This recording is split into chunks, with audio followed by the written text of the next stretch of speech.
Senator John McCain has criticized President Donald Trump for sidelining human rights during his meeting with Philippines President Rodrigo Duterte. Human rights obviously not a priority in a POTUS meeting with Duterte, again, said Mr. McCain wrote on Twitter, quoting one of Mr. Trump's favorite ways to express his frustration. The tweet came after the White House indicated that the two world leaders had briefly discussed Mr. Duterte's drug crackdown that has left thousands of people dead in the country, and elicited accusations of human rights abuses, which Mr. Duterte has denied. Mr. Duterte's spokesman contradicted the White House, however, saying that the issue was not brought up. There was no mention of human rights, no mention of extra-legal killings, Harry Roque said. Mr. Trump, following the meeting, said that he has a great relationship with Mr. Duterte, and chose to focus on his own style of transactional diplomacy to discuss other issues than human rights, a stark contrast to past presidents and their approach to the issue.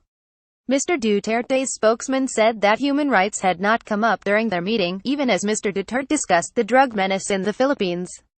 Mr. Trump appeared sympathetic and did not have any official position on the matter, and was merely nodding his head, indicating that he understood the domestic problem that we faced on drugs. Mr. Roque, the spokesman, said Mr. Trump's predecessor Barack Obama had taken a much tougher line over the drug policy of Mr. Duterte, and the two clashed verbally.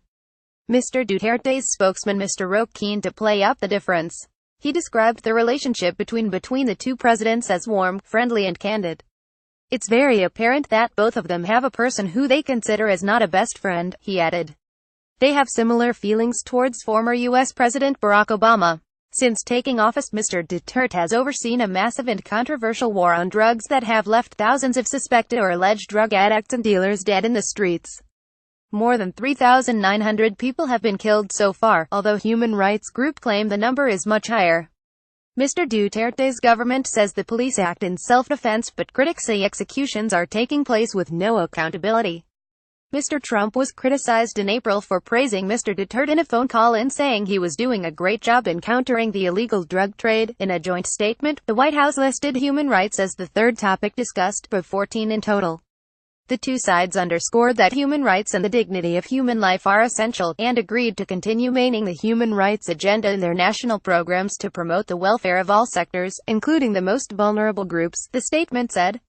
Just last week, Mr. Duterte boasted he had stabbed a person to death as a teenager, following similar admissions previously, including killing 3 men while mayor of the city of Davao.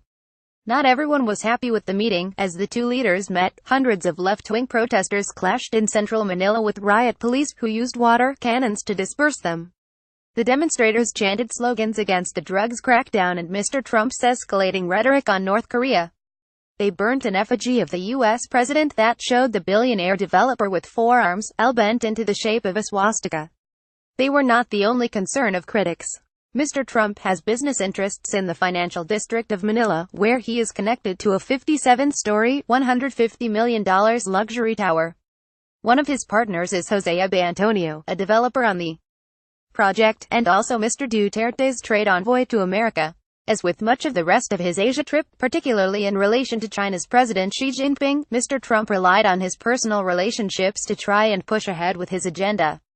The lack of a concerted push on human rights can likely be placed in the same bracket as not blaming China over the trade relationship with the U.S. while Mr. Trump was in Beijing, despite his anger about the one-sided relationship on the campaign trail for the presidency.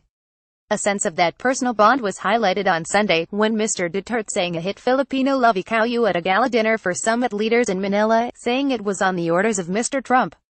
One of the verses, translated from Filipino, begins, "You are the light in my world, a half of this heart of mine. Ladies and gentlemen, I sang uninvited, upon the orders of the Commander-in-Chief of the United States," Mr. Duterte said later, according to the ABS-CBN news channel.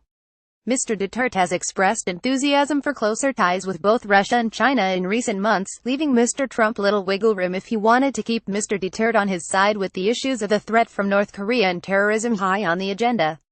Ahead of his final day in the region, Mr. Trump seemed pleased with his efforts. He met with Indian Prime Minister Narendra Modi on Monday and highlighted their two nations' deeper and more comprehensive ties, looking to strengthen a relationship that is vital to the U.S. vision of an Indo-Pacific region that attempts to de-emphasize China's influence. He also jointly met with Australian Prime Minister Malcolm Turnbull and Japanese Prime Minister Shinzo Abe, who hosted the president in Tokyo earlier in the trip.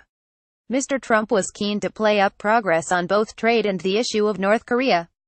Mr. Trump said he would wait until his return to Washington and elaborate with a major statement on those two topics on Wednesday. But he hinted at progress while in Manila. "We've made some very big steps with regard to trade, far bigger than anything you know," Mr. Trump said. Reuse content.